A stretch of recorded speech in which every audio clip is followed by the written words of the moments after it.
Hello, hello, hello. Welcome in, everyone. Happy Tuesday. Kendall, Valenzuela, Adam Ronis with you right here. Fantasy Life on Sirius XM Fantasy Sports Radio. A couple weeks away from the Super Bowl, which, of course, we're going to continue talking about today and breaking down for those next 2 weeks, Seahawks, Patriots. But we're also going to make sure you're up to date on all the latest coaching news, the offensive coordinator hires, and talking through just some fantasy football, maybe predictions, things we think are going to happen in the next couple of months. How you doing, Adam? How's it going? Doing pretty good. Yeah? It's cold, snow, just trying to get through it. Usually it doesn't bother me. There's a lot of people that leave the East Coast because of weather. Yeah. Kind of used to it at this point. But, yeah, it does get a little cold. Bothersome. The cold, I don't know about the cold. Like I said, still haven't put on the heat. Oh, it's because you haven't gone on your walk, right? That's why you're getting I haven't. Yeah. I've been walking around the house. Oh. Well, at least you have your balcony, right? Oh, you can go out there and take a breath of fresh air. There's snow on there, so. Oh, well. You know what could help you walk is if you got a fanny pack. What is that? I've been talking about this for months. It keeps your hands warm. I don't know. No. Are you not walking because it's too cold? No, because there's snow on the ground. Once it gets cleared, I'll go out. Put some boots on. What are you talking about? Yeah, but we got like a foot of snow. Oh, well, okay. You can come over here and walk. It's 70 degrees today. Yeah, thanks. What, 10 degrees for you? 12? 18. 14? Okay, not bad. Warming up. Yeah, it's getting warmer. I'm just saying the hand warmer, I feel like that would help you. Don't know why, but just, out of my expertise in the winter, it should I'll help. keep it in mind. Yeah, keep it in mind. I don't even use gloves. What? Why? My hands are so cold, the gloves don't help. No. For real. I'm dead serious. I'm serious. They don't help. I think, what? Of course your hands are cold because you don't have the gloves. No, they don't. My hands are always cold. Someone needs to talk to you. Okay. Well, it's because you need to first start with the heat on your house. Heat your space up, and then maybe your hands won't be cold when you go outside and walk. I don't think so. Okay, so here we go. I have no. I'm just moving on from this because you just. I can't suggest a fanny pack. I can't suggest anything. So when are you gonna walk this week? When it gets to 25, 30? Or no, it doesn't matter about that. It's clearing the. Yeah, I have to see the pathways. Because if you walk in the street, you run the risk of somebody hitting you. So. Yeah, well, don't do that. Yeah. We've got a couple weeks here left. So once we're done with a couple weeks, I can get hit by a car and you're good with it? Cool. We got to break down the Seahawks. Come on. What are you doing? You got to stick around with me here. We are going to be talking about just the Super Bowl in general, our really early predictions. I also want to go through who we think should be the league MVP from the regular season between Matthew Stafford, Drake Maye. But just to start things off, because it did become official, the Chargers did finalize that deal with Mike McDaniel. So I said about a week ago when they told us that Mike McDaniel was coming in, but he was still able to potentially get a head coaching job, that I would come back to this and we would say, okay, how much does this help the Los Angeles Chargers? So again, they are hiring officially now Mike McDaniel from the Miami Dolphins. So I'm curious with you where this leaves your idea of a potential Chargers offense for 2026, because we know Justin Herbert can be good, and now in the playoffs, totally different story, but we really didn't have many Chargers players, fantasy relevant players that we were consistently starting week in and week out. Kamani Vidal was fine if you picked him up off the waiver wire. Not necessarily a hero though, and Amarian Hampton was hurt most of the season. Ladd McConkey was probably one of the players that people labeled, a biggest bust in his round, because you spent such a good, you spent such high draft capital on him that he was not helping you at all. So I'm curious if this does anything for you, if we're thinking way far ahead, Adam, because it's never too early to think about it. 2026 drafts, if McDaniel moves the needle for you. I think it does. We've seen he's had really good offenses in the past. I know the last couple of years in Miami wasn't as good, but he did take them to the playoffs in consecutive seasons, and has worked with some offenses that have put up a lot of points, whether it was, again, the Dolphins in their first 2 years. The year in 2023 was really good for them. They led the league in total offense, passing offense, number 2 in scoring offense, and did that with Tua. And we see how far he's fallen now. He's been with San Francisco in a good running game. So, yeah, the pieces are here for the Chargers. It's a question of, obviously, the offensive line. That was really the big issue that took this offense down. Herbert was under a lot of pressure. And then also their defense was so good. They were a top 5 defense that they really didn't need to open up the offense. And it was kind of conservative at times. I think the guy, though, that you're going to see move up the most is Omarion Hampton, right? Yeah. I think there was high expectations for him coming into his rookie year, and it didn't work out, mainly due to injuries. Looked like just when he was starting to get going, he got hurt. And then when he Yeah. came back, you could see he wasn't all the way back. It was tough. He didn't pick up great yards per carry when he returned.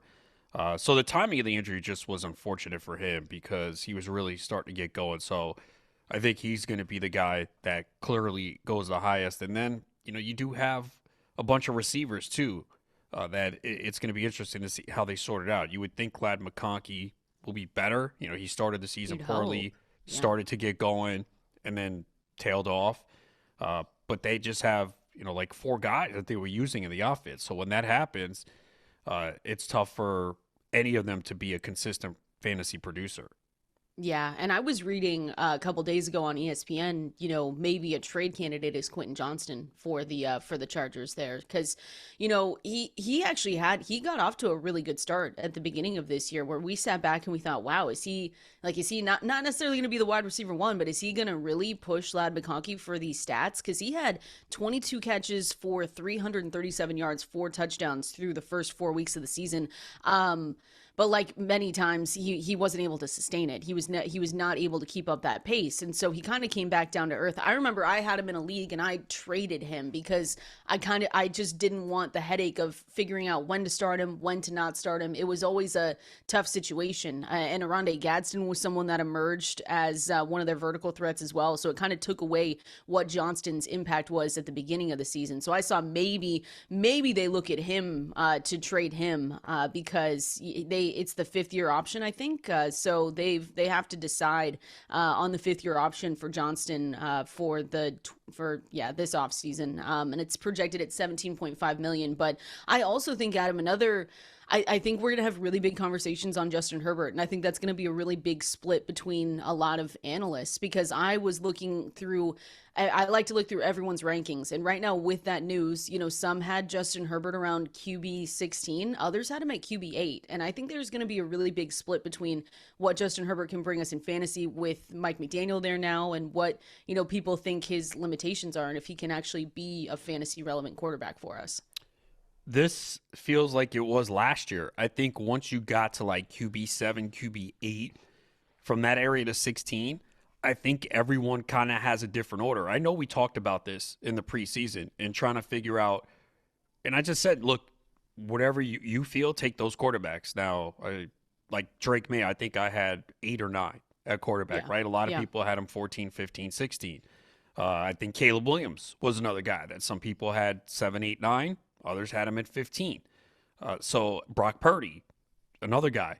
So I think that's that range of quarterbacks where it is going to differ depending on how you evaluate that position. We all know that the top 5, top 6 are going to be similar. They're going to be in different order. But once you get into that back end of the QB1s, high end QB2, I think you're going to see a different order. And it comes down to your preference and how you evaluate it. But yeah, look, Herbert has a lot of ability. We know that. You can talk about his postseason struggles. We really don't care for fantasy because we're looking at the totality of the entire season. And yeah, you could easily see him putting up 30, 32 touchdowns if the offense opens up a little bit. He showed he can run. He had his best season running the football, and maybe part of that was the offensive line, things breaking down, and he just took off. But he had the highest carries of his career at 83, career high rushing yards, 498, and 2 rushing touchdowns.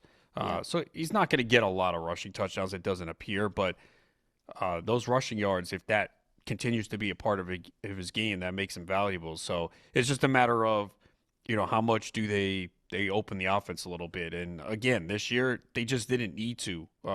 They kind of just played a lot of, especially down the stretch. You go look, they played a lot of close one-possession, low-scoring games. Their defense was really good, and just Herbert just didn't have the protection to go downfield. So if they get their tackles back and the offensive line stays healthy, and it's always a factor with the Chargers, injuries, it feels like derails them every year.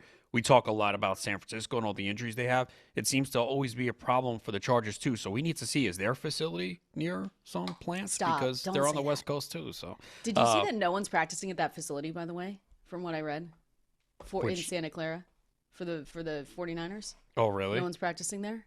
Okay. I'll have to double check that, but I think I read that this morning, that both of them are practicing at different locations.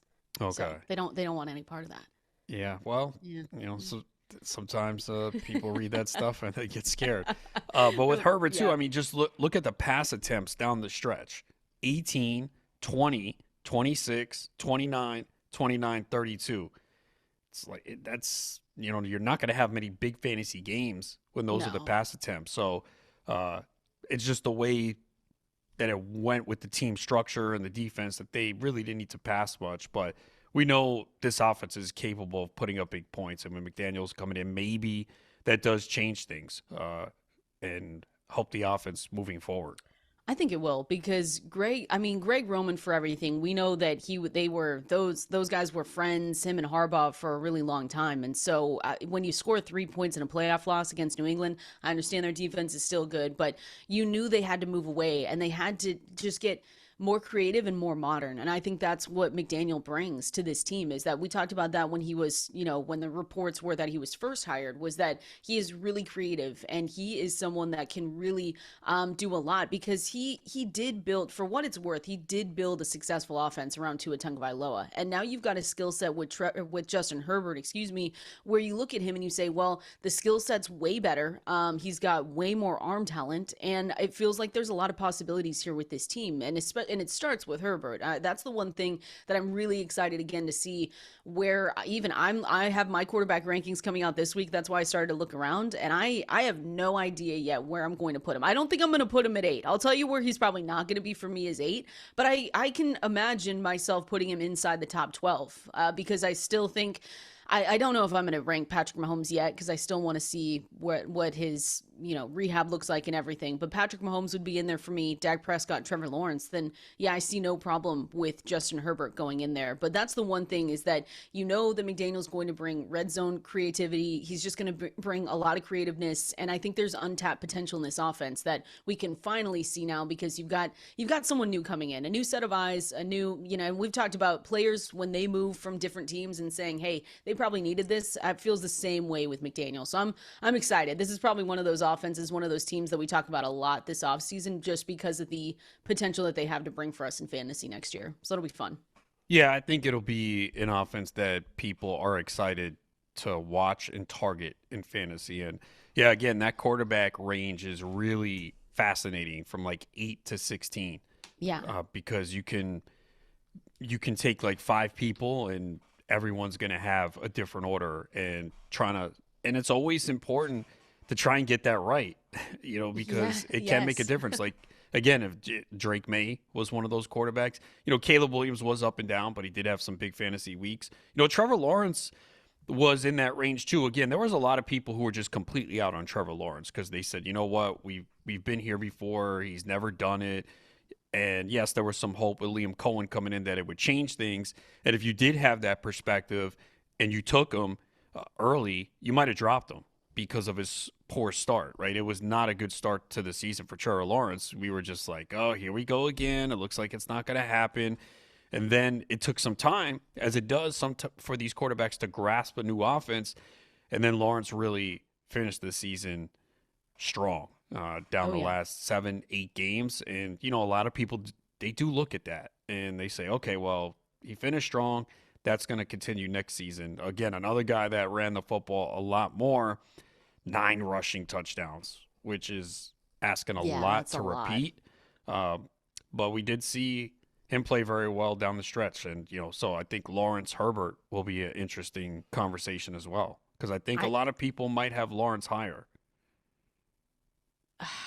I'm looking at because again, this article is going to come out for me on Friday, and I've got him really close. I've got him at 10 and 11 with Trevor Lawrence ahead for now. But again, in a couple of days, I might flip them between each other. And I think, so not to be dramatic, but when I'm looking at these quarterback rankings for 2026, Adam, It's going to be so imperative to get it right this season, because it doesn't feel like right now, at least, that there's this quarterback that we always, the last 2 years, there have been two quarterbacks that we've just said, hey, wait as long as you can and just go get one Drake Maye. That was this year. Last year it was Jaden Daniels, because he was also going outside a range where we said there's no way that he should be going this far outside. With the quarterback class coming in, with the rookies coming in, and with the quarterbacks that we already know right now established in the NFL, it doesn't feel like at this moment there's this quarterback that I say, hey, wait for this guy, because I think there's a chance that he is just going to be undervalued. People aren't looking at the full picture, and he could help you win your fantasy football leagues. And again, it is January 27th, so this can always change, and it will change. But for right now, there's not someone except, and we've had this conversation before, to just be early on it, it might be for me Jordan Love. Maybe Jordan Love is that guy this season where I look and I say, okay, he is consistently ranked QB 15, 16, after he's going after Stafford, he's going after Bo Nix for some people, he's going after Jared Goff. That might be it. But again, that's a big if. We have to see a lot change for that offense, and we have to see things get better over there. But compared to what we talked about last year with Drake Maye, compared to what we talked like with Jaden Daniels, it feels like there's going to be a little bit of a drop off in late round quarterbacks that you can wait on. But again, it's January, so you never know. Yeah, the one name that I did think about too was Jordan Love. It does come down. It comes down to the pass attempts, though, right? Because so Jordan Love has a season of 32 passing touchdowns on his resume back in 2023, 579 pass attempts. Since then, his pass attempts have been 425 and 439. And unless you have the efficiency of Lamar Jackson and run, you can't have a great fantasy season or top 12 being a QB1 when you're passing the ball 425 and 439. It's just not going to happen. And even with that, he still has 25 touchdowns and 23. But they have become such a heavy run team. If that changes, then I could see Jordan Love. And the other guy, right, obviously depends on where he lands, could be Malik Willis because of his legs. That's true. And if it's Miami, hey, let's watch for it, because Malik Willis is someone, and he's going to go really late. But to put it into perspective for people with Jordan Love's pass attempts on the year, you said it was 439, right? Yeah, for 2025. 15 games. So that puts him in a range. I'm just looking, I've sorted by pass attempts for the 2025 regular season. That puts him in a range. Geno Smith had more pass attempts at 448. CJ Stroud was just below him. Joe Flacco, Daniel Jones, who was hurt, had 384. So that adds a little bit of context for you. But I mean, he's at the bottom. He's at the bottom of all these quarterbacks when we talk about pass attempts. By the way, Bo Nix had the most on the whole year. Yeah, Denver was very pass heavy. 612. Mm-hmm. And you thought it would, if he's at 612, you thought it would be a little bit better in fantasy, but it wasn't, because so the top three are Bo Nix, Dak Prescott, Matthew Stafford, and then fourth is Jared Goff. But to put it into context of where Jordan Love was on the season, he was way down there with Geno Smith, with CJ Stroud, with Joe Flacco. That's not good. So if they do change that, and he's going that late, it could be someone that it is worth taking a gamble on for sure. Yeah, again, right now we don't have that clear-cut guy. Like we were talking a lot about Drake Maye in the offseason, so that one was not easy to see coming, but there were signs there. Right now, yeah, at this moment, like there's no one that stands out. Again, with Love, it just comes down to seeing an uptick in passing, because he's done it before. He can get that 32 touchdowns. We know that they spread the ball around a lot, but they have solid receivers, especially if Watson's healthy. They get Kraft back, Dobbs. So they got like a plethora of receivers, which sucks for fantasy. But if they do open it up, and they don't even need to become this explosive offense, but they just got to let Love drop back a little bit more and pass. Yes, absolutely. I'm never drafting a Packers receiver again. We can clip this. Just when you learn your lesson and you're like, no, I can't do this, because it was every opportunity last year told you, maybe it's going to be a Matthew Golden season. Wrong. No, completely wrong. I'm not drafting any of those receivers ever again. Maybe late in drafts, but now Christian Watson's probably going to be the most expensive guy. Your guy. Are you going back? Come on. You were on him for like 3 years. I know. I probably will. I'll probably get sucked in. I love it. Again, it's really early, and we're going to start going through a lot of rankings. I'm going to have my quarterback rankings come out on Friday, but it is interesting to try and start to see how things could shift as the offseason goes on. But we're not even there yet, Adam, because we've got a Super Bowl to preview. And again, we've got a couple weeks till that game. So we're going to be dropping in here talking early Super Bowl preview, just our expectations as a whole for right now. We're going to do that coming up next. As always, appreciate everyone hanging out with us on this Tuesday morning. Didn't even have to look at them. I will know what day it is for the next couple of weeks because we are just another day closer to that Super Bowl in Santa Clara over there. Patriots and the Seahawks did get that confirmed from our amazing producers. Patriots are practicing at Stanford and the Seahawks are at San Jose State. I'm sure it has nothing to do with the, what is it called, electrical subfield that is hurting all the 49ers players. It has absolutely nothing to do with that. I'm sure. I'm sure.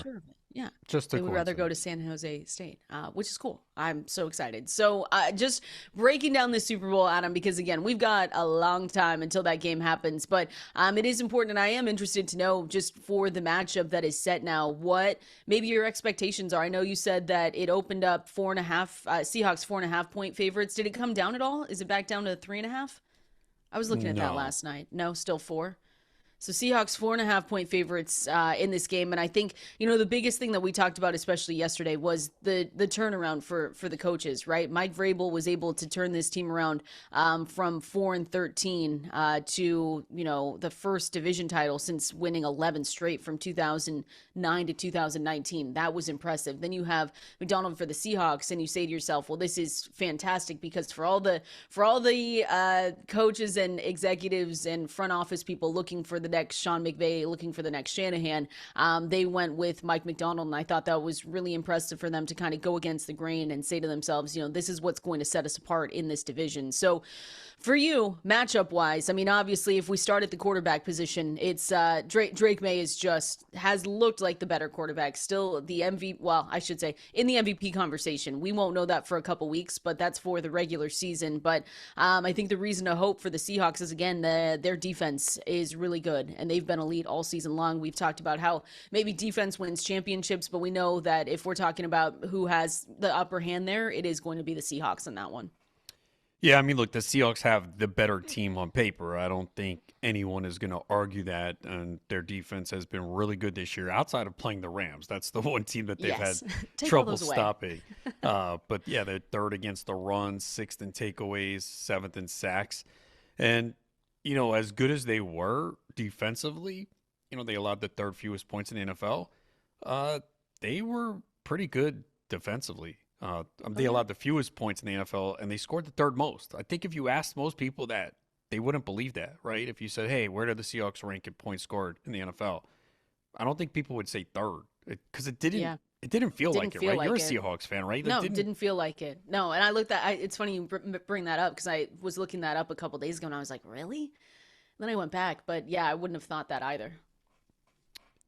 So, I mean, look, Darnold, especially here in the playoffs, has yet to throw an interception, and that was one of the keys that you were looking at, whether you were trying to pick Seattle or another team. I think the concern people had was, okay, is Sam Darnold going to do it when the pressure is on? And, so far he's answered the call, and yeah, big game last week. But I will say this is the toughest defense the Seahawks have faced. They faced a banged-up San Francisco defense and a Rams defense that had a lot of trouble in the secondary. Doesn't mean the Seahawks are not going to win. I'm not saying that, but this Patriots defense has been really good, especially in the postseason. And I know the opponents, you could say that, they still average, what do they allow? Like a little over 8 points per game? Yes. It doesn't even matter. Like, you could tell me, oh, well, Herbert with no offensive line and CJ Stroud, and then Stidham making his first start since 2023 and the weather in the second half. Still, to accomplish that, you got to give them credit for that. So for the Seahawks, again, they haven't seen a defense like this at all in the playoffs, but the Patriots are coming out of a pretty bad AFC. I mean, we've had a great postseason, but when you look at some of the horrendous games, they've all been in the AFC. I mean, there's been some bad games in the AFC in the playoffs, including that AFC championship.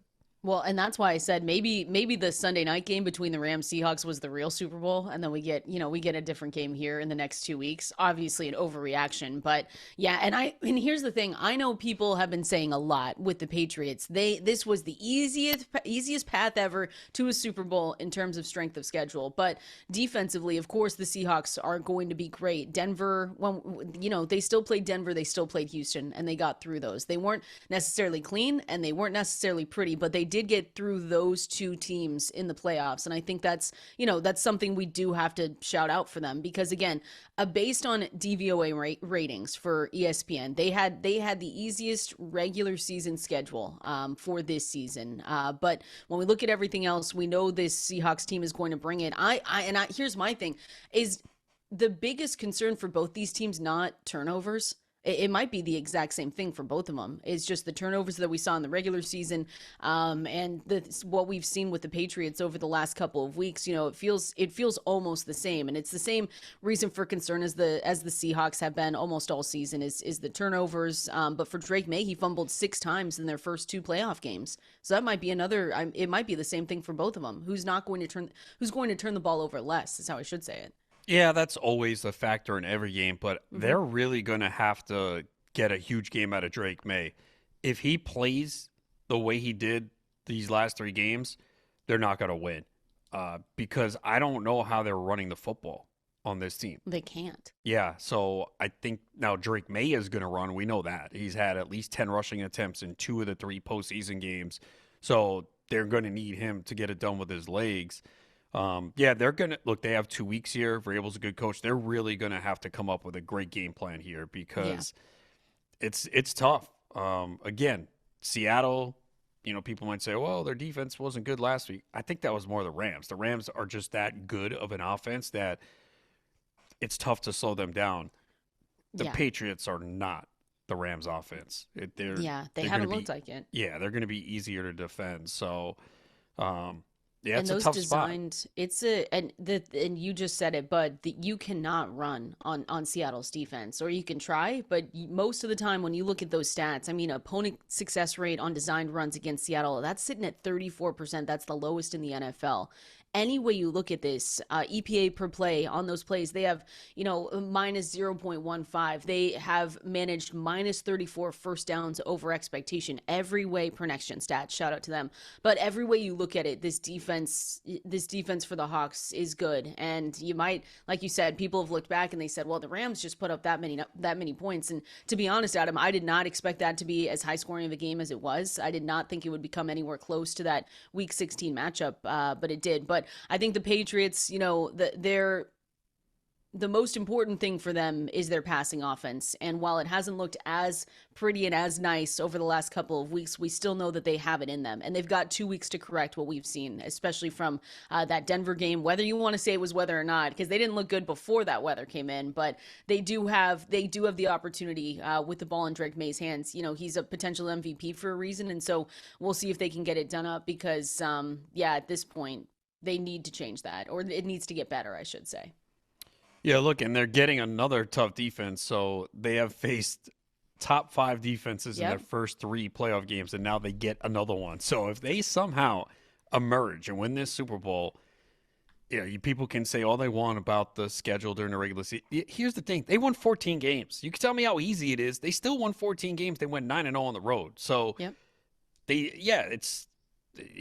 got the fortunate breaks with the schedule, but they took advantage of it. How many teams get? You have to win what's in front of you. There are teams that get that advantage and they don't do anything with it. They go 500. So it's easy to say that right now, but they have a good quarterback. They have a great coach. So yeah, I think that's why you're seeing that line kind of stay there because I think most people feel like Seattle is the better team and that they're going to win. But I'm biased, but I agree with I think people. Most people feel that way. I think, and if you're, because we're going to talk through like guillotine leagues and the guillotinies and who to pick up, who to drop. But do you think? Because when I was looking at that last night, obviously JSN is one. He's the 101 in any kind of draft in DFS formats. You know that he's going to be going first. But then to me, it might be Drake Maye, Kenneth Walker. But I mean, Sam Darnold, for what it's worth, I mean, that game on Sunday, he looked really good, and he has looked good throughout the playoffs. Of course, people will say, hey, it was the 49ers, they were banged up, they don't have any defense at all. But I think that game yesterday was just or 2 days ago now, confidence boost, and he might be someone that you don't mind actually having as a quarterback on your team there. Yeah, it's always tough to figure it out. I guess it depends on how much of a disparity you believe there is between Maye and Darnold, right? Yeah. That's what it comes down to, because you could just take the other one. So Yeah. I think that's what it comes down to. I mean, Kenneth Walker's got to be up there too, right? Because he's going to get 20-plus touches. Yeah, I think you can easily put Kenneth Walker at 2. And then maybe both those quarterbacks go, because then, like Ramondre Stevenson, we just talked about how hard it is to run on the Seahawks defense. Yeah, but did you see how many snaps Travion Henderson played last week? How many? 4. Oof. Yeah. Yeah. So they really went away from him. They really did. I mean, but outside, to be totally honest with you, though, outside of Kenneth Walker, Sam Darnold, JSN, who are you picking up? AJ Barner? And then maybe Cooper Kupp, or maybe Cooper Kupp first, then AJ Barner. I mean, if you're looking at rankings for the Super Bowl, it's going to be bleak. It's there's and in a New England too, they spread the ball around. Like Diggs for sure. I think Diggs has not been that like dominant go-to guy. I think after Diggs, you're looking at Hunter Henry, and then maybe Kayshon Boutte. But again, it's a huge tear drop off. Where if Matt you're Collins, stop with the shoes. He doesn't wear shoes anywhere. You can go outside in the snow right now, pull your best Matt Collins impression. I should. You should record it, go viral. Yeah, exactly. And then, talk to him about it. But yeah, I'm just saying there's a huge tear drop off. Get JSN, get Kenneth Walker, Drake Maye, and then good luck. Good luck. And maybe Sam Darnold. Throw Sam Darnold in there and Stevenson. But then that's about it. Because you go down to Rashid Shaheed, Cooper Kupp, Hunter Henry, Stephon Diggs. Yeah, that's gonna be tough. But fun nonetheless. We'll see what happens there. We're going to continue talking through this game. I did want to break down, Adam, who we actually believe should be MVP of the regular season, because we've been talking a lot about Drake Maye. We talked about how great Matthew Stafford looked on Sunday going up against the Seattle Seahawks. Just wasn't enough. Who we think is going to end up being the MVP that gets announced here in a couple weeks. We're going to give a case for each quarterback here coming up next. This is Fantasy Life right here, breaking down the league MVP and who this award should go to. We get that. I think we get that next week, right? They do it before the Super Bowl? Yeah. At the honors, right? Mm-hmm. Yeah. And the Pro Bowl games, right? Yeah, can't wait for that. I'm so excited. I think you should watch it. You think that should be a fantasy football punishment? Like, you have to sit and watch all of the Pro Bowl games. That would be Maybe they'll get better, though. I'm going to try and be optimistic. Maybe. Yeah, okay. It's going to get better? I don't know. Maybe they can make it more fun for people to watch. I can't tell you the last time I sat down and watched a Pro Bowl at all. Don't remember. Yeah, I can't remember either. There you go. So people listening have a new punishment. You have to sit down in full, can't get up. Forget about the Waffle House punishment. Watch the Pro Bowl. Sit down and watch the Pro Bowl. I'm saying maybe they make it better. I don't know how they could, but maybe they do it anyway. League MVP is coming up here, and the two cases that we're going to go through are Matthew Stafford, Drake Maye. Those are the two obvious choices here. It's coming down between these two, and just remember, for league MVP, this is a regular season award. So everything that you just saw in the playoffs, throw it out the window, because it does not matter. I remember asking you maybe a month ago and saying who you would, if you had a vote, who would your vote be for MVP? And you said Stafford, if I remember correctly. So, and there's obviously a huge case for Matt Stafford because he looked phenomenal. And I don't know who saw this coming, even the best version of Matthew Stafford that you could have imagined in your head. I don't think you were looking at him as leading the NFL in passing yards. He had 4,707, led in touchdowns, and his touchdown to interception ratio was fantastic. So he had 313 more passing yards and 15 more touchdowns than Drake Maye, which is actually just wild to say out loud. But what do you think here, Adam? Would you still be giving your vote to Matthew Stafford? Yeah, and he is the overwhelming favorite as well. So looks like he will get it, but he just had an insane season. Led the NFL in passing yards, 46 touchdowns. He went Crazy. that stretch, 28 straight touchdown passes without an interception. So yeah, I think it's close. I mean, you got to give Drake May a lot of credit for what he did, and a lot of the metrics he's high in too. Led the NFL in completion percentage, yards per attempt. Also got it done on the ground with the 450 rushing yards, 4 touchdowns. Didn't have a lot around him either. It's not when you look at Yeah. the array of weapons, it's not overwhelming. It's not like he got carried by someone. He really elevated everyone else. So, if you were looking at the other side, you could say, well, Stafford had Puka Nacua and Devontae Adams. There's truth to that, but I do think it's close. But I would give Stafford the edge. Yeah, I think it's really close. And I mean, Stafford, it was just so impressive. The 28 straight touchdown passes. I remember when we were talking about that without an interception, by the way. That was the longest streak by any player since play-by-play was first tracked. That's 1978. So what he was able to do, and yes, he's got Puka, he's got Devontae, he's got, Sean McVay as his head coach. I mean, there were a lot of things that went right for them, but you still, just like we talk about with wins in front of you, you still have to do all of that on your own, or at least, obviously with help there. But I think for Drake May, the other side of this is that I said a month ago that I would vote for Drake May, and I think I would honestly, I think I might still stick with it just to make this a little bit more dramatic. But his statistics during the regular season, they were elite. He led the NFL in completion percentage, QBR as well, yards per attempt.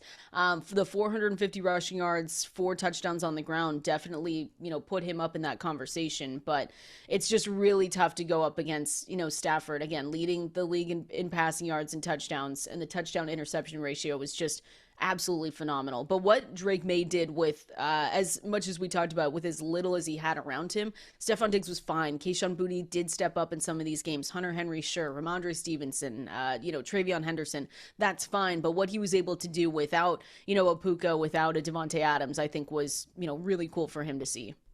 Yeah, it was very impressive. Yeah.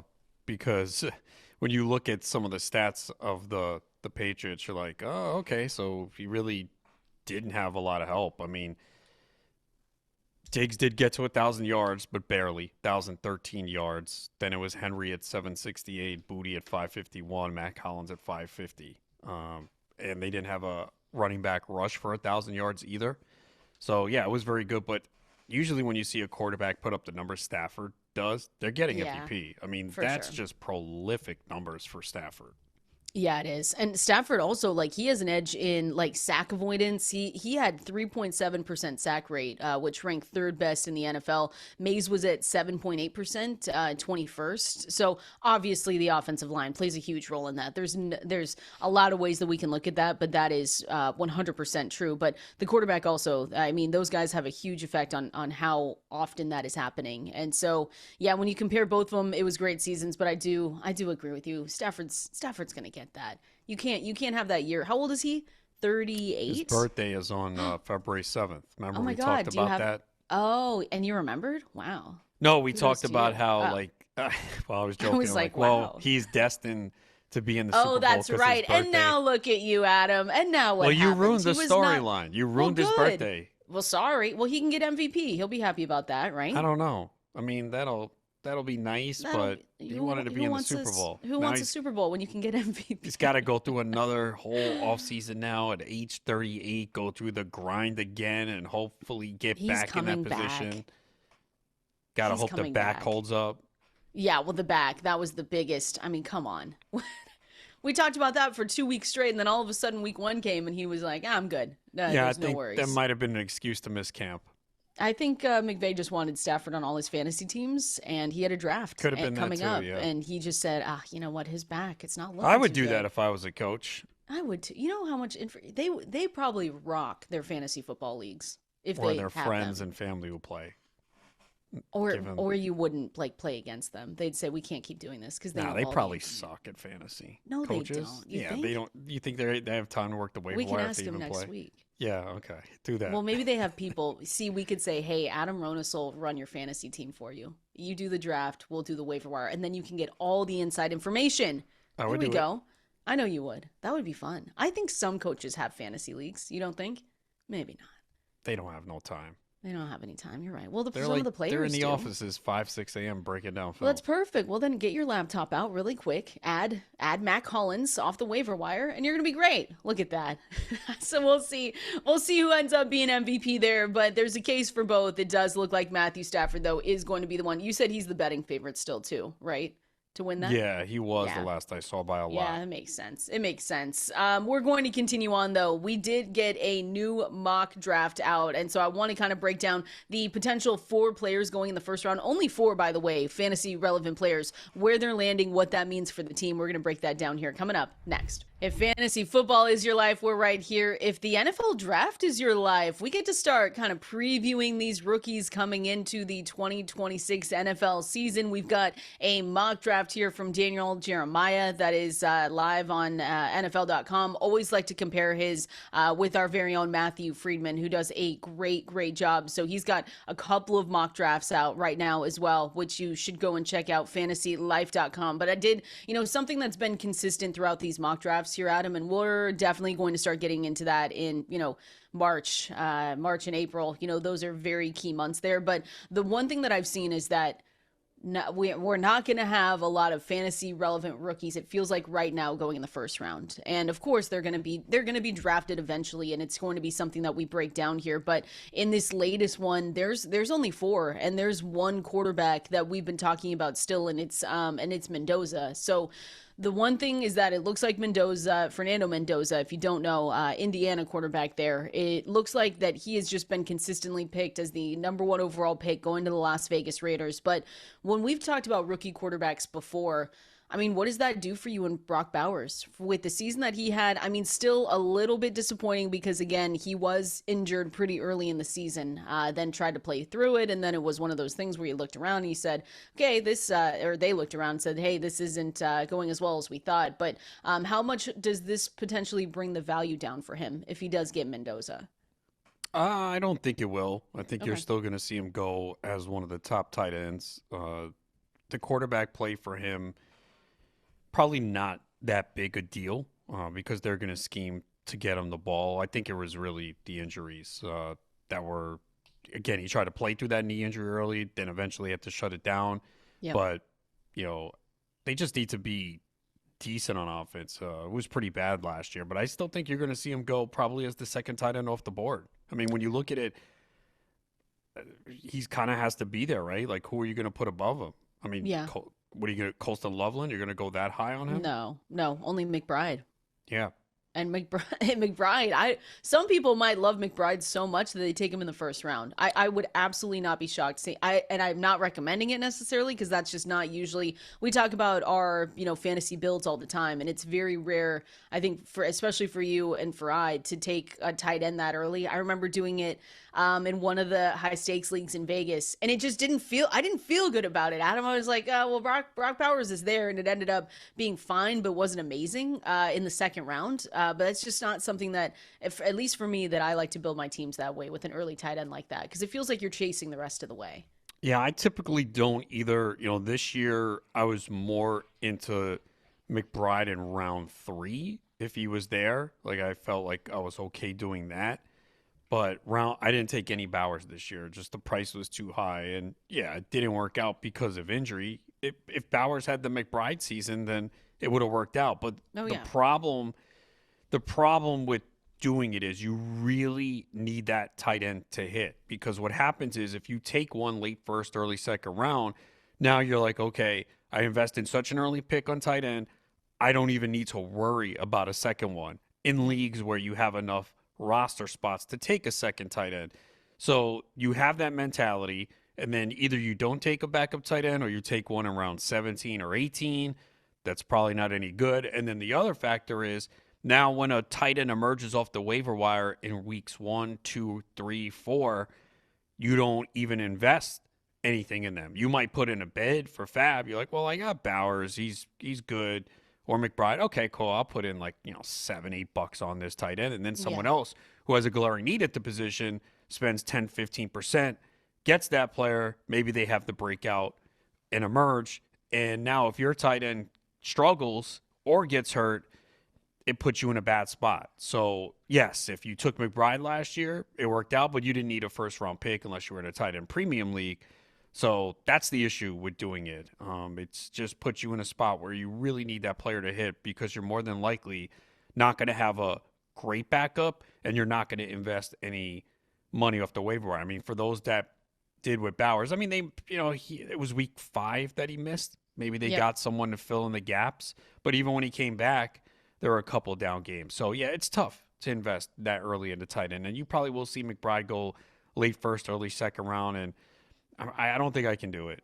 Yeah, it might be too expensive for me as well. And Trey McBride, I might be priced out at Trey McBride as well, which kind of stings because he had, what was the stat? He had 100 more fantasy points than the second best tight end in fantasy this season. I mean, that's how far away Easily. He was. I mean, he was so elite. So we'll see where those guys end up going. Again, mock draft from Matthew Friedman is live at fantasylife.com. We'll continue breaking that one down, but it is time for the Fantasy Life Water Cooler, our favorite time of the day. Time to go through all the news and notes you need to know. Get you ready for that Super Bowl coming up here next. This is Fantasy Life, and this is the Fantasy Life Water Cooler. All the piece of news, all the notes that you might have missed here, making sure you are back up to speed and ready to go, especially with all the head coaches being hired, the offensive coordinators. You need to be in the know, and you can stay in the know at fantasylife.com. So you can go and subscribe to that newsletter, 100% free. We are still in your inbox 7 days a week and will be throughout the offseason as well. So you can get all of the news and updates, not only on the coaching searches, but getting you ready for that NFL draft. Matthew Friedman has a great new mock draft out at fantasylife.com. All those articles that you see over there are free as well, Adam. And it's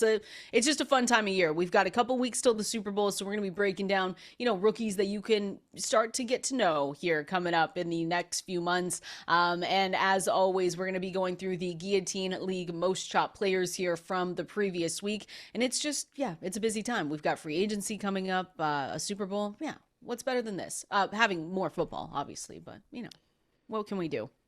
Yeah, only one more game.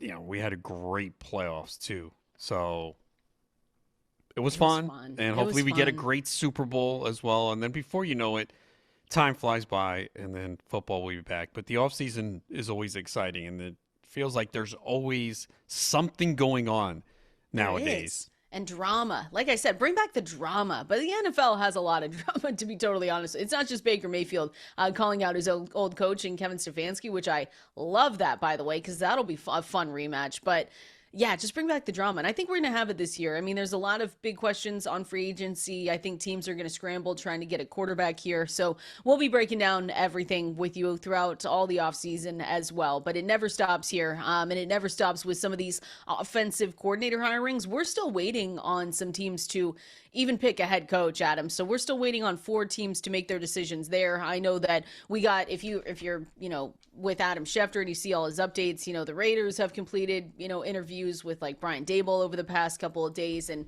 the Cardinals are still trying to figure out their life. I think I mentioned this yesterday, but I could not remember. So I just want to bring it up again that the Dolphins, after hiring Hafley as their head coach, they're expected to promote Bobby Slowick to offensive coordinator. So if that name sounds familiar, Bobby Slowick was a name that was around a couple years ago as a potential head coach candidate. And that obviously did not work out. So he's just 38 years old. He joined the Dolphins in 2025 and was with the Houston Texans as their offensive coordinator. So just something to watch for. And again, it's another one of those things where Hafley is coming from the Packers. So maybe it's a destination to watch for potential Malik Willis here. We'll see, what the year looks like with, I guess we'll see what the year looks like with Tyreek Hill. I've seen no updates on that, and I'm sure we won't get them for a while, but just his timeline to return. Jalen Waddle's obviously someone over there that we're drafting, Devon Achane as well. But I guess the big question is, Tyreek Hill and if he's coming back or not, and who their quarterback's going to be as well. Yeah, lots of questions for this offense. We know Devon Achane is there, so that's great. But who's the quarterback? Is Tyreek Hill going to come back and play? What's his health? So yeah, there's a lot of questions here with this Dolphins offense. What do you think happens with Tyreek Hill? I don't think it's a situation where they can. I don't know. Maybe he's a cut candidate. Yeah, I did see some things that he could be released. Wow. So he's due $36 million in 2026. All of which is non-guaranteed. So Yeah, I mean, there's no chance that he plays on that deal next season. So whatever happens, he's going to have to return on salary that's a lessened salary. But with Mike McDaniel gone, I don't know if they start that rebuild with maybe potentially him and they just cut him. I mean, we're going to be talking about Jalen Waddle here in a little bit, of a player that started hot, didn't necessarily end the season very hot, but yeah, Tyreek Hill. Well, I guess, and it all depends on the rehab, because that was a really gruesome injury that he had too. Coming back from that's going to be tough. Yeah, it definitely was. And remember, Ugh. he relies on speed a lot too, and another year older. So there definitely are questions with him. And the quarterback, Tua Tagovailoa. Hey, at least he got paid, right? Tua, $212.4 million contract extension in July 2024. So maybe he looks for a fresh start. I don't know if any team's going to be going after him like hard, but you never know. That was a crazy contract though. 4 years, 212 million. Yeah, that's Jeez. why That's what he's happens. nonchalant about everything. Yeah, he's Remember? like, hey, I got paid. We So like he's when like, these yeah, guys get paid. I'm fine with the new team. That's cool. Oh my gosh, what's gonna happen? Maybe potentially Malik Willis going over there. Maybe that's what we see. Another piece of news here that I just want to go through again. We're still waiting on the Raiders. We're waiting on the Cardinals, the Browns for a new head coach as well. There's still four teams that we are just waiting on. The Bills, of course, at the very top of that list for a lot of people. But the Raiders did complete a second interview with Joe Brady, so they are continuing their coaching search. But again, I'm just bringing him up because we do pay attention to offensive coordinators that turn into head coaches. Joe Brady was the Bills offensive coordinator, and that was again a second interview with the Raiders. So maybe that's something they're looking at. They're also interviewing that Broncos quarterbacks coach and pass game coordinator. So something to watch. But whenever, Adam, it's the offensive coordinators moving around, we always like to pay attention to them, especially in fantasy. There's a lot of work that has to get done with that team, no matter what, no matter who comes in there as their head coach. I mean, it's Brock Bowers and then everyone else. Ashton Genty, of course.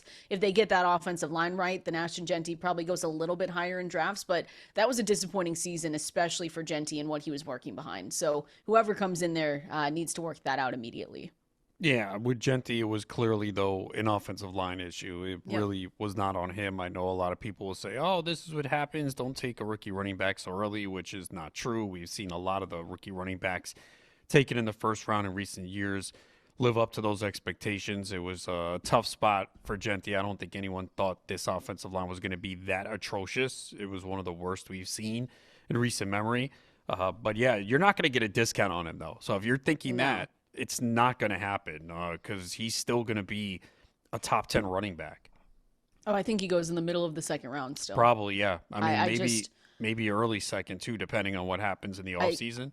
I can't imagine that that's not one of the first things they go in there to try and fix. And even if they make two moves, right, on that offensive line, it will be enough. And honestly, it'd probably be enough for me to just say, hey, I'm back in, because we know the talent's there. It was never a question of talent with Ashton Genty or, how good his abilities are. He was always going to be that guy. But when you're playing behind, again, one of the worst offensive lines that people, I mean, there were so many comments from commentators. Everyone knew that offensive line was so bad. And when you don't get a runway there, it caps your ability, and that's exactly what we saw from Genty. But he is definitely one of those players that you're not getting a discount. There's no chance that I could not even imagine him going in the third round, because I think people are just going to come back and No. say they have to change this, and I think they will. No matter who the new head coach is, they have to address it. So, yeah, don't think there's a discount there. Sorry. Yeah, and he's going to get a massive workload. He did catch 55 passes and had 10 total touchdowns in an offense that was abysmal. So it all just comes down to I don't think the offensive line can get worse. Well, we say But that, and on this well, show, no, it and then was pretty sometimes bad this they year. It would have to be sometimes they prove us in wrong. this instance. It would be shocking if it got any worse because that's how bad Oh it was. my But gosh, it was awful. yeah, I think the talent is there, and a couple of upgrades certainly will bode better for Genty because he was getting hit every time he Yeah. touched the football, like immediately. Yep, it was no, it was legitimately awful. So again, we'll first have to wait and see who their next head coach is. But if it is an offensive, former offensive coordinator like we've seen with Joe Brady, it does interest us a lot to see, how this offense could shift and change. Speaking of running backs, just a quote from J.K. Dobbins that I saw yesterday. He said he hopes to be a, quote, Bronco for life. Again, this is someone that once J.K. Dobbins went down, he was actually having a great season, and I was nervous about it, Adam, because he's just someone that I don't like to draft because of the injuries. But he went a lot farther than I thought he was going to. Ended his season in week 10 with that foot injury. But he has said, of course, because what else is he going to say? He wants to be a Bronco for life. He wants to stay over there. But even if Dobbins isn't back in 2026, it feels like, maybe RJ Harvey steps up. But 772 rushing yards in 10 games for Dobbins was fantastic. He was on a great pace. So it was really tough to see him go down. And that backfield was never the same once he left either. There wasn't, like, RJ Harvey didn't step up for us. Jaleel McLaughlin was still involved. But Dobbins does become a free agent March 11th. So it'll be interesting to see where he lands and if it's still a good place if people are going to go back to him with the injury history. I did draft him in a couple leagues, and obviously it was good early on. But the bottom line is we know, based on his history, he's going to miss games. So it's really difficult to draft him. He played 15 games in his rookie season, missed the entire 2021. Then it's 8 games, 1, 13, and 10. So, yeah, he's been good the last 2 years, 4.6 yards per carry in 2024, 5 yards per carry this year. But the bottom line is he's going to miss games. It's just – and it usually does not get better with age. So – you occasionally see players that are kind of labeled injury prone and then they go on a stretch where they stay healthy. But at the running back position and with Dobbins' history and his lack of involvement in the passing game, it makes him not appealing for fantasy. No. Like, I just don't see going back and drafting him because what's the best outcome? It's not a high ceiling. It's what we saw. It's what we saw last year. It's 10 games. That's the ceiling. That's the hope. And then if he gets more, that's fantastic. But I mean, he's 27 years old. Oh, when's his birthday? June. Nope. No, not even close. December. December 17th. 1998. But I think what we saw with Dobbins, that's what you hope for is 10 to 12 games. And he, is able to start the season out strong, but it's never ended well. And it's really disappointing because you never want to see these guys go down. But I think he has played well when healthy. It's not even an I think conversation. He has played well when healthy. But we just have to see him get back from this injury again, see what teams are thinking. And again, free agent on March 11th. That's when all these guys become free agents. So it's just something to watch here. Look, so the first 5 weeks were great. He had double-digit points. He scored 4 touchdowns in the first 5 games. But then you see the downside and why it's a struggle for him to be fantasy relevant consistently. He didn't score a touchdown in the next 5 games. Yep. And he had 4, 9.1, 14.1, 7.1, 8.7. So if you're not involved in the passing game, which has been the case with him, he had 11 catches. That lowers his floor. Then he needs a touchdown to do well. If he doesn't score a touchdown, he's not going to give you much. The health factor, another year older, like when you add it all up, it doesn't bode well for fantasy.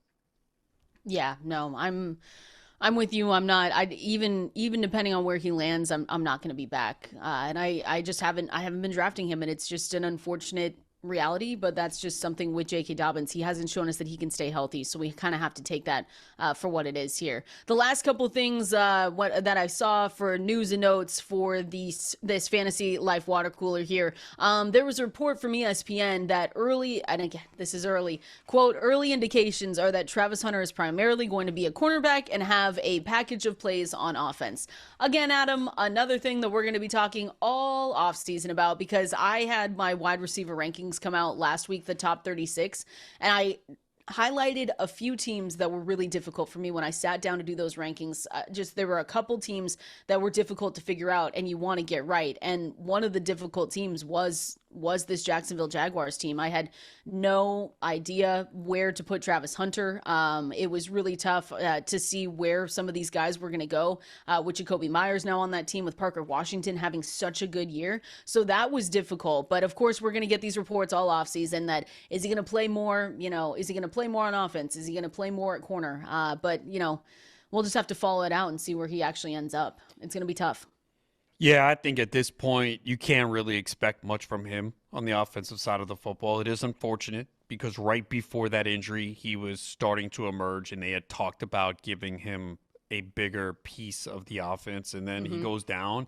Then they trade for Jacoby Myers and sign him. Parker Washington emerges. Which was a fantastic move because at the time I did not think that was important with Jacoby, and that turned out to be a fantastic move for them and for Trevor Lawrence. And who knows, if they beat the Bills, maybe they make a run. I mean, it was that wide open in the AFC, and we knew that was going to be a key game in determining the path to the AFC. Of course, the Bills couldn't get past Denver because of their ineptitude on offense the following week. But yeah, with Travis Hunter, his stock is definitely taking a hit because when you look at this offense right now, it's difficult to envision him playing a big role, and they certainly have a need at cornerback. So yeah, this is tough. Yeah, well, and the status on offense, obviously for us in fantasy, is what we have to pay attention to, because you don't want to spend a potential pick, like too early of a pick on him where his investment just goes out the window. Right now, if they're telling us early indications are that Travis Hunter is primarily going to be a cornerback, there's you're looking at that draft pick as maybe a wide receiver 5, like a flyer pick where you just say, okay, I'll have you on my bench, and if it works out where you're actually playing more offensive snaps than what was originally anticipated, then perfect, I'm going to be able to put you in my lineups. But anything earlier than that feels too early at this point. But again, things change all offseason. Camp happens, OTAs, like all this stuff happens where we're going to learn more and try and figure it out. But that's going to be a team just in general with the wide receivers where you want to be correct on how you rank them going into 2026. Yeah, it is early and a lot can happen. We're sitting here in January and teams are saying this, so we all know the draft happens, free agency, injuries occur, and that could clearly change the role of a player.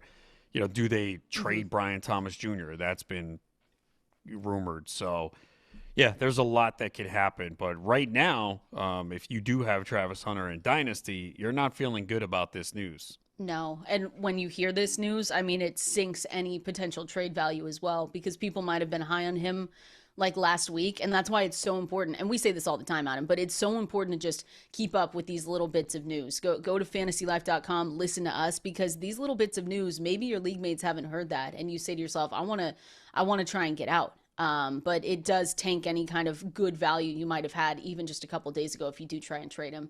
Because there is potential that he does play more on offense, but you got to get it right. And that's why he's such an interesting player that is going to be another big conversation for 2026. And especially if BTJ moves. That would be fun, though. I might be back in on Brian Thomas Jr. if he leaves, to be honest. Yeah. Can't quit. What a disappointing second season for him. Yeah. Derailed a lot of one of teams. the most disappointing seasons for a long time. I mean, just based on where you picked him up and everything, yeah, it was especially awful. How great he was as a rookie to finish the first that year, second half. yes. And then it was his connection with Trevor Lawrence, but it was also, I mean, he was dropping passes left and right. I mean, he just wasn't good. Yes, yeah, I mean, he wasn't good. Lawrence was off a lot early with him, but he also dropped passes, and yeah, he had battled some injuries, and yeah, it's just a huge disappointment. He's not owed a lot of money next year, to be fair. He's just under $5 million for the next 2 seasons, has a potential 5th-year option in 2028. But, I mean, the level of production he gave everyone and the team as a rookie might be what makes them keep him around. And they just say, you know what, we know that you can get back to that, but it'll be interesting if he is on the move where he ends up going for us in fantasy, because maybe a move is what we need to see here. Again, that was the Fantasy Life Water Cooler, one of our favorite times of the day. You can go to fantasylife.com, go and check out all of our articles, our newsletter, both of those 100% free. We're going to have Super Bowl, rankings. We're going to have Super Bowl projections over there on the site soon as well. So make sure you go and check those out. We're going to continue on. I mentioned this earlier, but players that started hot and ended up going a little bit cold towards the end of the season. Which player are we going to get in 2026? We're going to try and predict that coming up next. Happy Tuesday, everyone. Thank you so much for joining us right here, breaking down just some fantasy football talk going into the 2026 offseason and what our expectations should be for some of these players. We already, mentioned some of the players that broke our hearts, like Brian Thomas Jr. Oh, Adam, I was looking back at some of my drafts with him too. Oh, I was so high on him. It was awful. It was it just ruined some of my drafts, but it's okay. We don't have to go through that again, or maybe we do. I'm unsure.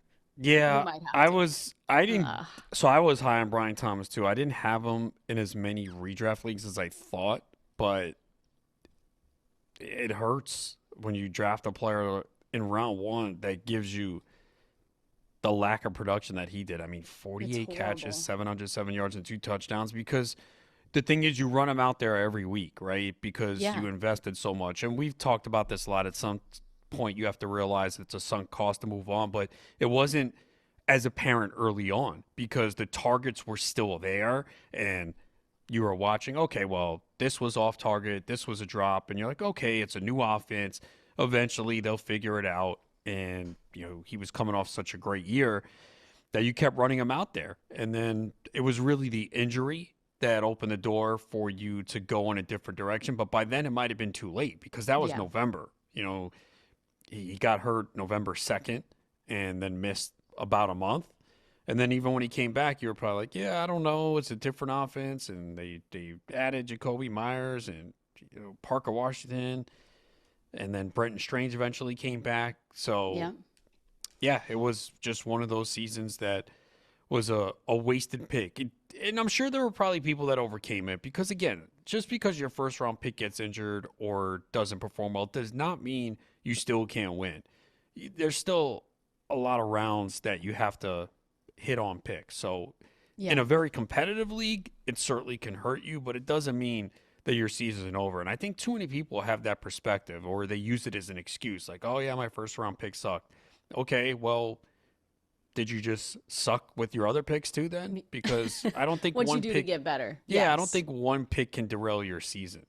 It's sometimes, and we understand, it's hard to feel like you can come back from it, and that's understandable. But that's why it's important to not give up and always work that waiver wire. One of the players I wanted to talk about here in this one, as a player that started off really hot and then ended the season on a not good note, was Emeka Egbuka.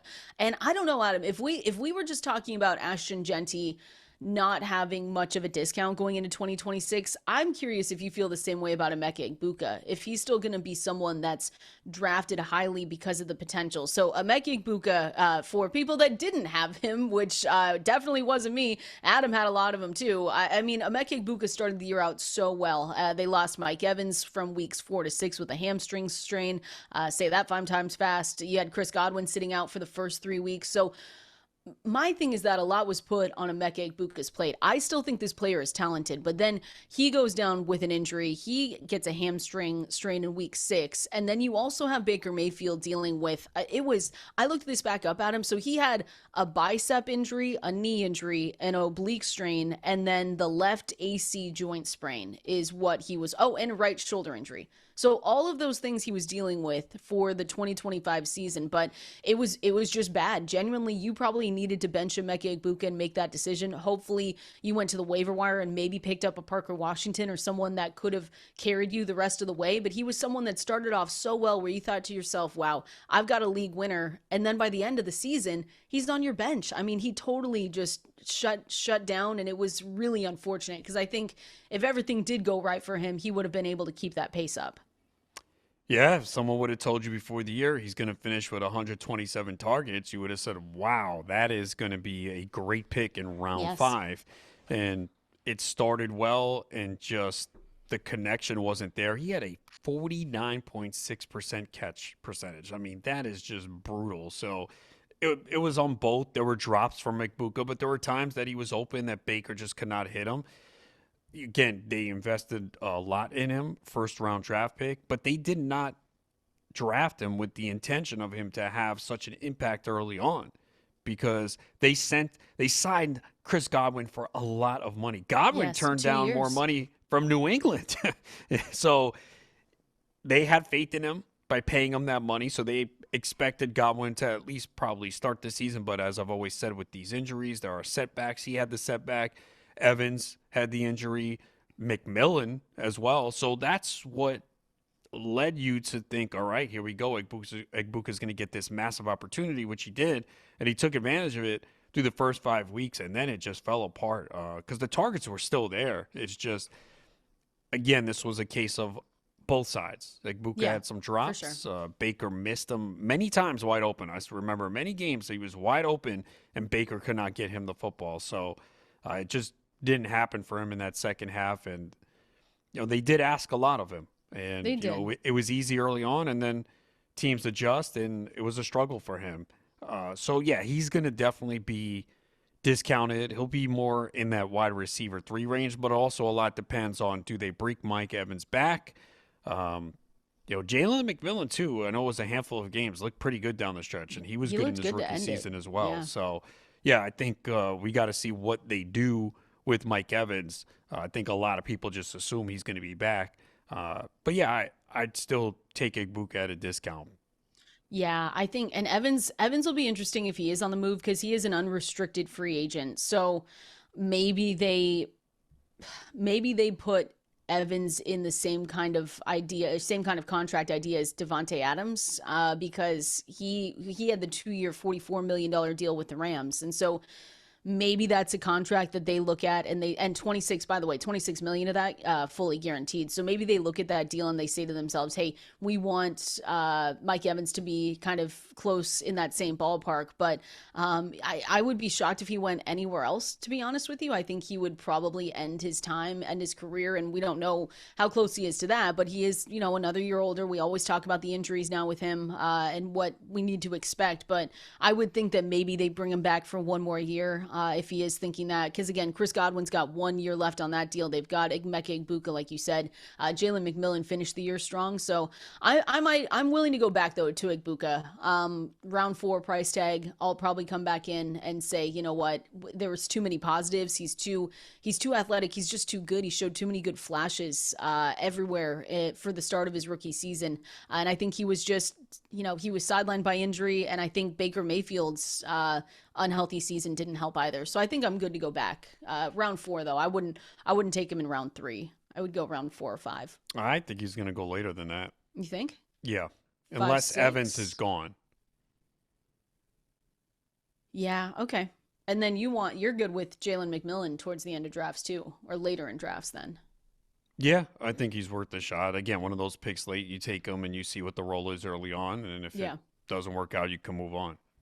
Jalen Waddle. So we mentioned Tyreek Hill, so I did want to hit on Jalen Waddle as another player that kind of just ended the year a little bit slower than what he started with, because he, for a really good handful of weeks, was a player that, once Tyreek Hill went down, we never want injuries, but it was the conversation we always have. Who's the next man up in this offense? Who for us in fantasy football is going to see more targets and get more production? And so he gave us, some pretty good showings, especially in the first 10 weeks of the season. And then, of course, he was kind of impacted with injuries towards the back half of the season. But we did see his role increase. I think it's still just big questions. When you earn 65 targets in the first 10 weeks of the season, you have to consider what this team is going to look like with a brand new head coach and who their quarterback is going to be. So I know there's probably a lot more questions that need to be answered before we say where we would be comfortable drafting Jalen Waddle, but he's still a player that's kind of always around in this offense that we end up taking.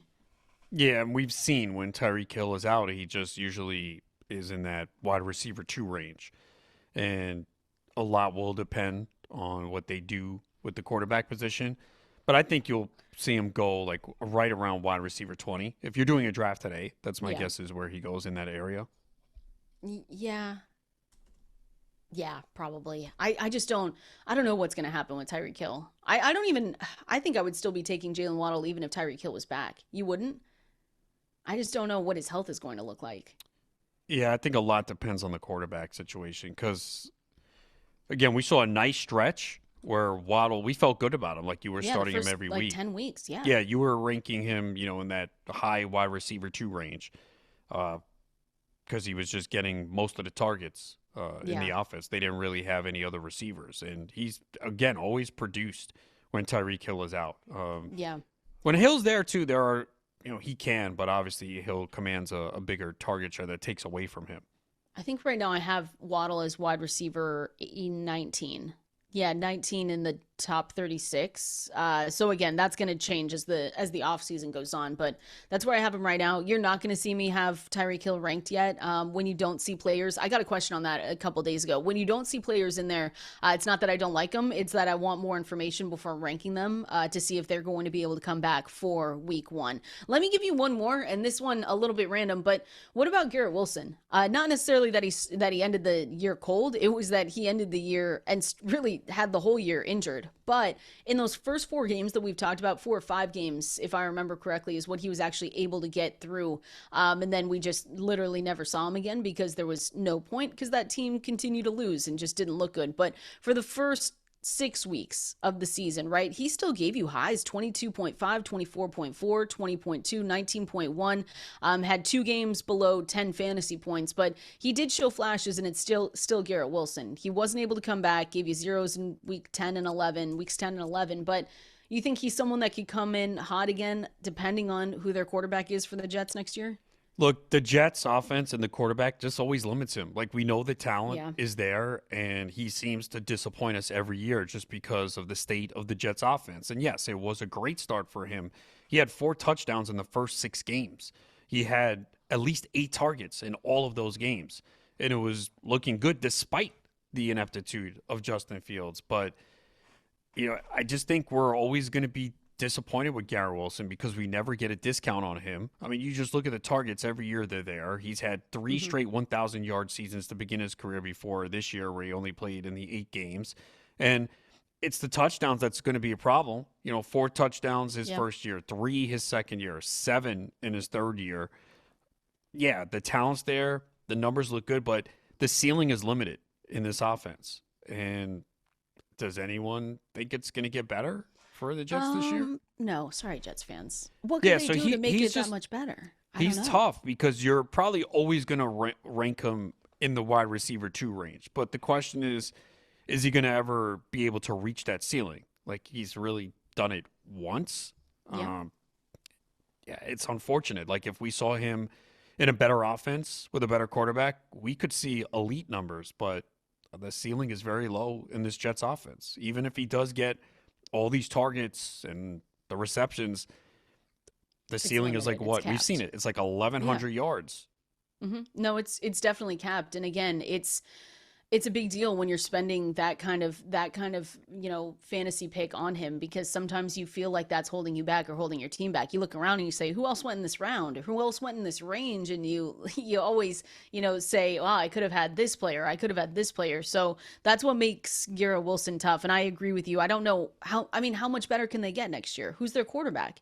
And what quarterback is out there in free agency? And maybe they make a splash move. Okay, maybe it's Kyler Murray for them. I don't know. Maybe it's Tua Tagovailoa. Who knows what they're going to do? Probably not Tua, but who knows what they're going to do? But I just don't see an out for Garrett Wilson to make him one of those top elite receivers going off your board. Last one, because we just said maybe if he's got a different quarterback or on a different team, he does better. Do you feel the same way about Marvin Harrison Jr., or are you just completely done with him? If Kyler Murray isn't there, are we going to have this season where we look around and we say, okay, I'm willing to go back to him in the 3rd or 4th round? Or has he shown us who he is as a player? I don't know if we really have that answer yet, because this year was more, I guess, the injuries, right? Sure, yeah. I mean, only played 12 games? Yeah, I think, let me look. I think it was 10. Look, I didn't draft him this past year because I thought the price was too high. And, it was one of those players where you're like, I don't know. Should I get one just in case I'm wrong? Didn't do that. Stayed away from that. But, yeah, I think there's a lot of question marks here, especially when you see Michael Wilson emerge and just be that dominant. Yeah, ball out. Like, where was that from Marvin Harrison? Yeah, that's what made it kind of bad, too. Like, because remember, we had the conversation where we laughed last year and we said, wow, Trey McBride just can't score touchdowns. Maybe that's just not in his range because he wasn't necessarily a high-scoring tight end in college. And then all of a sudden, Jacoby Brissett comes in and we're like, okay, this isn't as funny anymore from last season when he literally could not find the end zone. So It's just one of those things where it's going to be fun to see where they actually end up for the 2026 season, what changes are going to be made. We do have breaking news, though, Adam, and we actually have an answer to who the Bills' next head coach is going to be. You're going to find out who it is coming up next. All right, Bills fans, we've got breaking news out of the NFL, and your next head coach is in the building. They are promoting offensive coordinator Joe Brady as their new head coach, coming in after firing, if we remember, Sean McDermott after 9 years with the team. So going ahead and again promoting Joe Brady. It looks like it's a 5-year deal. Who has he's been a top head coach candidate for it feels like a couple of years now, Adam. We've always heard his name going around. But again, Joe Brady is now becoming the new head coach for the Buffalo Bills. A lot of pressure for Brady. He's 36 years old, but he knows this team very well. They brought him in as a quarterbacks coach in 2022. He was with 2 seasons in Carolina before that as their offensive coordinator. And so in those 2 seasons that we've seen with Brady, we've got Josh Allen throwing for over 4,000 yards, 64 total touchdowns in those 2 seasons. So yeah, I think this was the right move for them. There's just going to be extremely high expectations for him coming in, already knowing the team, already being familiar with everything in there. I think this was going to be one of the most high pressure jobs that you were going to have in the NFL. Immense pressure. You're replacing a coach that took the team to the playoffs in 8 of 9 seasons. And now the expectations are get Josh Allen to at least an AFC championship and a Super Bowl. So, yeah, there's a lot expected here with Josh Allen as the quarterback, and they've just fallen a little bit short. And what they're hoping is that, McDermott basically got them to the best he could, and they needed to make a change since it was such a long time. And, it's one of those things where people say, well, look, we had a nice run, and you just couldn't get us over the hump that we needed to go. So we got to do something different, and that's what the Bills thought. And now they'll put that task on Brady, trying to get it done for this Bills team that, again, needs to add some pieces on offense. I do like this hire for everything considered of where they could have gone different directions. I think keeping someone in-house and just promoting them was probably the best way, because if it was someone else coming in, right, because they went through a good amount of head coaching candidates, head coaching interviews, if someone else was coming in, it would feel like not a rebuild, but it would be very difficult for them to get their way immediately. And so again, this is going to be one of the most high pressure jobs. They're going to be under a microscope in 2026, especially, Adam, after the dang press conference last week, where I think they made it even harder on themselves, where people are going to scrutinize this team, and fans are probably going to be mad if they get the opportunity. And so with Brady in here now, Joe Brady is their new head coach. He needs to give them no opportunity to feel bad about this hire. And again, it's not fair. I'll say that from the very top. It's not fair to Brady, but he's just going to have high expectations. They won at least 1 playoff game in 6 appearances. They reached the playoffs 8 of 9 seasons under McDermott. They made it all the way to the AFC Championship twice, and it was Patrick Mahomes both times that kind of slayed the dragon. And that's why it was so disappointing this season, Adam, where we said, is this not the best time for Josh Allen to go ahead and do this, for this team to do this? Because you didn't have quarterbacks like Lamar Jackson, Joe Burrow, Patrick Mahomes in the playoffs. This felt like the best time for them to do it. And when they couldn't get over the hump even then, and it was close. I mean, it came down to overtime, and questionable calls, however you want to look at it, it was very close. But for, everything to fall the way that it did and them to just move on from McDermott after that, yeah, it's just going to be a very high pressure job. And we'll see what Brady's able to do with it. Yeah, he's been there. That does help, the familiarity. And Josh Allen has spoken very highly of him, so I'm sure that played a factor. Yeah, I think, didn't they say he was helping pick the next head coach, or he had some say in that? Mm-hmm. I mean, I think that's good, right? I was reading articles saying that maybe they shouldn't allow that to happen, but I don't know. It's familiarity is always good when you don't have to change too much. We'll see who he brings on board. But it feels like sometimes when they promote from within, they keep kind of the same core of guys around. And maybe that's going to be the case. Maybe it isn't. But everyone knows how this needs to end, and it feels like it needs to, maybe not the first year, but it needs to end in some kind of Super Bowl appearance. I don't think that this is going to be a head coach where they say after 1 year, yeah, you're gone, because of how long they kept Sean McDermott and how that relationship lasted. But it is going to be, hey, we need results almost immediately. Please and thank you. Please do your best with Patrick Mahomes, who now gets his old offensive coordinator back, and that feels like they're just going to rev up again and be good. But you never know. Yeah, again, the expectations are very high. It's get to the Super Bowl, and I know a lot of teams don't have that same pressure, but any coaching job comes with a ton of pressure. We see a lot of guys just don't last long, but this one is even more monumental because of the expectations. Can we say the same thing for the Cowboys? Come on. It's Super Bowl or bust. Yeah, okay. Come on. What? Well, no, it's not Super Bowl or bust, but that's okay. I just wanted to, lighten your mood. Just talk nice about the Cowboys, no? Well, there's really nothing much good to say right now. We haven't said about them. We haven't talked about them in a couple of days here, so I needed to give them a mention here. But again, breaking news out of the NFL. After the Bills fired head coach Sean McDermott after 9 years with the team, they have gone ahead and they have found their new head coach and promoted offensive coordinator Joe Brady, as the next head coach. So we'll see if he can deliver a Super Bowl or maybe just a Super Bowl appearance. That is really what they're wanting with their quarterback over there, Josh Allen, and everyone else. So again, breaking news over there. We'll continue to break it down, but I do want to go through what's next for some eliminated teams as well. We've talked through yesterday, looking at the Rams, looking at the Broncos. I want to talk about a few other teams, what they need to do this offseason to make sure that they get better. We're going to do that here coming up next.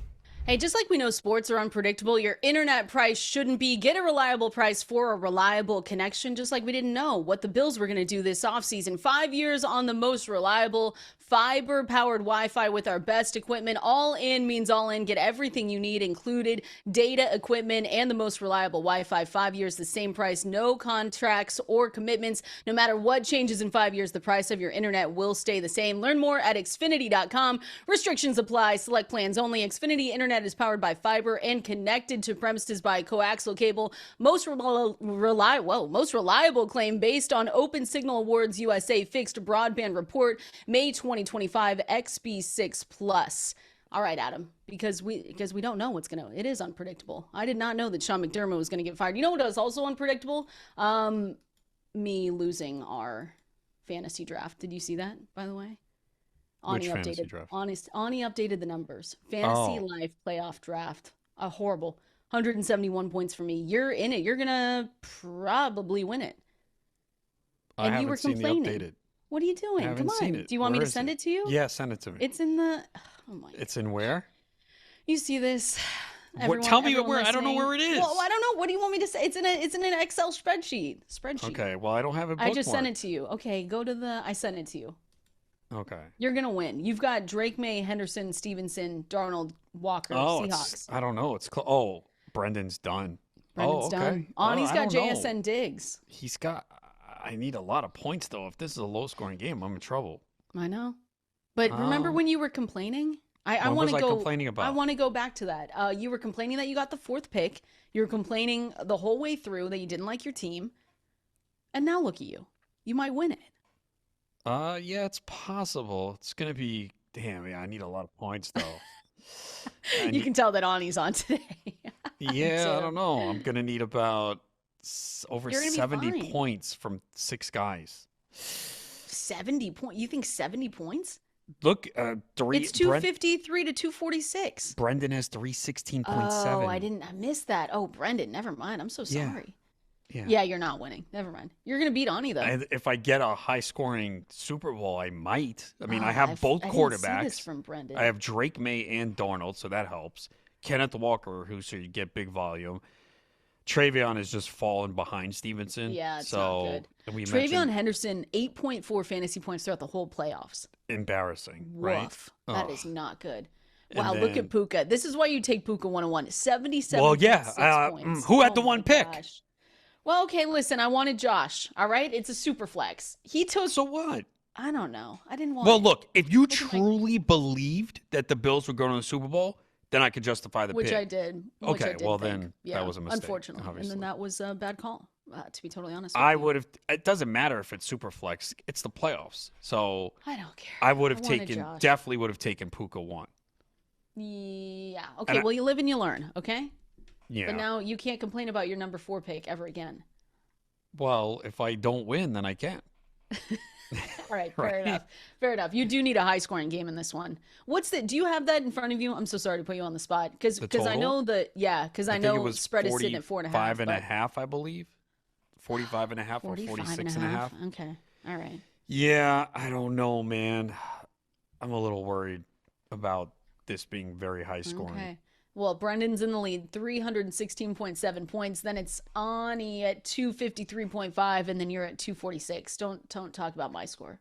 171. Horrible. Well, you have the Seahawks defense, so if they score 20 touchdowns, you have a shot. I think they could do it. Potentially. Okay. I think that's on the board.